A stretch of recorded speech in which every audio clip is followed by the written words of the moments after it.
अच्छा जी, ट्रंप और हमारे chief of the army staff और फील्ड मार्शल सैयद आसिम अली शाह साहब की मुलाकात हुई, तो उसमें जनाब बहुत सारी बातें हुई हैं। तो इसमें मैं आपको एक बात बताऊं कि उसमें ट्रंप साहब ने ना फील्ड मार्शल साहब से ईरान के हवाले से ये बात की कि आगे चल के जनाब तो यानी हम आपसे रिक्वेस्ट करेंगे कि जंग को यानी रोका जाए। तो फील्ड मार्शल साहब ने अमेरिका में पाकिस्तान का जो पॉइंट ऑफ व्यू है यानी ईरान के हवाले से वो बड़ा स्ट्रॉन्ग तरीके के साथ उन्होंने ईरान के साथ खड़े होने की बात की है। तो बहुत सारी बातें बाहर यानी आएंगी और उसमें ये बरमला ज़ाहिर होगा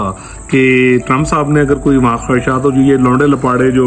बड़ा कह रहे हैं ना जी के मुतालबात रखे गए हैं, तो शाह साहब ने जनाब बड़ी मजबूती के साथ यानी अपने पॉइंट ऑफ व्यू पे यानी खड़े होते हुए यानी पाकिस्तान की बयानी की बात की है। और यानी क्या क्या बातें हुई हैं वो आप देखिएगा, इंटरनेशनल मीडिया यानी खुद मान रहा होगा, ट्रंप साहब ये मान रहे होंगे कि उनका वास्ता एक वाकई स्ट्रॉन्ग लीडर के साथ पड़ा है।